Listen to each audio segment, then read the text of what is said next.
What's going on YouTube? Or Storm here coming at you guys in this video today. I was going to talk about the ban list last night, but I got home really late from work, had some issues with the Discord I was having to deal with, so go ahead and talk about the ban list now.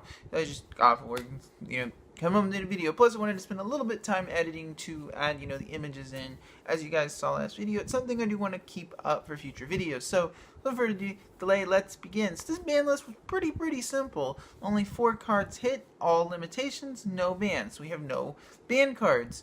And I'll get to the lack of changes later. So the first card limited is Blackwing Gofu, the Vague Shadow, going to 1.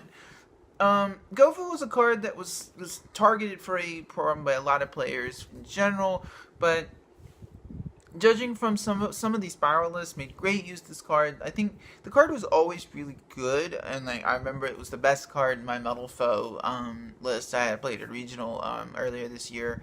Really fantastic card, level 5 tuner, but Lynx really broke this card wide open because the problem with Gofu is that the tokens it summons can be used for Link summoning. And this is a great example of Konami thinking ahead rather than letting something become a problem then hitting it.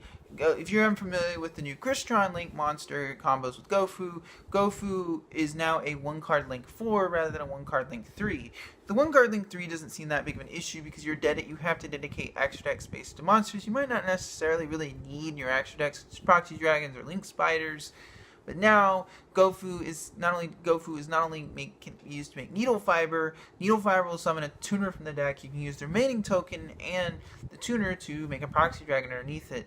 Then, if you really want to, you can send the Needle Fighter Proxy Dragon for a free Link 4. Not really something Konami wants to. It should be in the game or existing. We don't want, but it is going to 1. I feel like that's the proper place for it. It's similar to Maxi in that it's a card that can be really good in a lot of situations, but you can also top deck it in a really bad situation. So I feel like 1 is kind of the happy place for Gofu, and it's something we all kind of saw coming anyways. So the other thing is Spiral's getting 2 major hit limitations. Spiral Quick Fix is going to 1. As well as Drone. I'll go to Quick Fix first. Quick Fix was a card that I think when I first read it, I think we all saw that it was a machine dupe target, not a hard once per turn. Double Helix effectively broke the card by putting easy Super Agent access on the board. Because that was always the problem with Spirals, was that you had to have Super Agent on the board, and once you did, you could keep summoning Quick Fixes over and over, make rank 1s, and then keep summoning Quick Fixes back as long as you... And the thing that Double Helix enabled was you to grab Master Plan from the deck, which allowed you to grab ammo, cards you want to discard in the form of the Spiral missions. It was a bit too much, and definitely something that cannot remain at 3. And also, the other card going to 1 is Spiral Gear Drone. Drone is an interesting choice, but there's one main card that we all know with Spirals. It's Machine Duplication.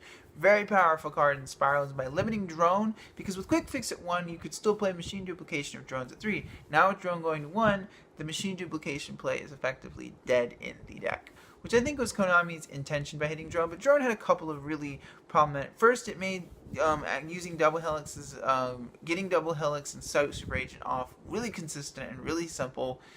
It also allowed you to get over big monsters and recycle your Super Agent. The main problem I think Konami had with this card is one of the things that makes Spiral boards so hard to counter is the fact what made them so hard to counter was that Drone would prevent your opponent from top decking out of it, because if you use Drone's effect, you can make your opponent draw a hand trap that's not really going to allow them to out your board rather than draw a board wipe for a kaiju.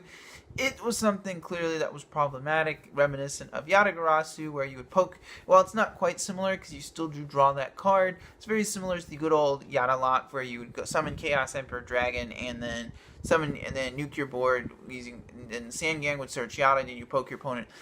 Drone is a very similar interaction in that it prevents your opponent from top decking out of your board. That being said, it is pretty random. Your opponent could have 3 really good outs in the top of the board, or they could have none.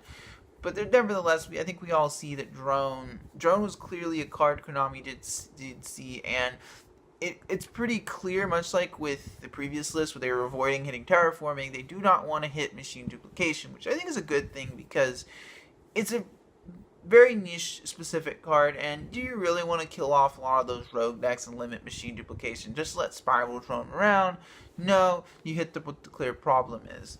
And the only other limit on this list is set rotation. So Set rotation is very, very similar to. It reminds me a lot of what if you guys remember the Jin lock back during Necros format last year. My set rotation here reminds me a lot of this card because people talk about having outs to X card. And my always theory is if a card is problematic when players are having to main or side bad cards to out X card. If you guys remember the Jin lock, people were running DD Warrior Lady and Bullet Blader in 2017 just to out the Jin lock. So it was pretty clear that the Jin lock was a problem, and that's the reason why Jin was banned in the second list of hitting Necros. So I feel like set rotation is the same thing. Konami's thinking the same thing with this. You're hitting the field spell engine, and with set rotation at 1, it basically it's very, very inconsistent to play those dummy dead field spells.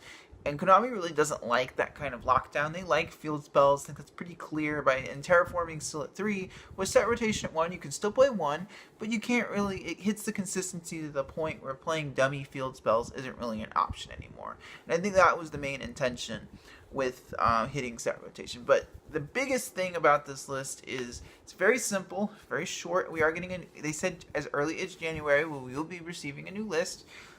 I like the changes. I'm glad they made them. I'm glad we're kind of getting on to a, somewhat set ban list date now. Good on you, Konami. You're hitting spirals. Your players are saying, and the fact is, the last 2 lists, Konami has done what the player base has been asking them to do. So you can't necessarily really complain about that. And overall, I'm pretty happy with it. But the only thing I don't like is the lack of advancement. On a lack of changes on the bottom end of the list. We didn't see Gateway come off any more than 1. No changes to cards like Mathematician, Thunder King Raiho, Wind Up Magician. Cards have been sitting on the list for far too long. Konami could have just taken the time to bump these cards to 3 rather than just literally just using the November list to hit spirals. But nevertheless, we could see these cards come off in January. There's no way to know. But overall, I feel like I'm somewhat happy with this list. I just feel like that we should have seen a little bit more changes. Should have seen some of these other cards come off the list. So anyway, guys, about comes to the end of the video game. What do you guys think of this ban list update? Do you think these changes were good? Are you glad to see spirals gone, or do you feel like Konami should have hit other cards? Let me know down in the comment section below. As always, I thank you guys for watching. Storm signing out.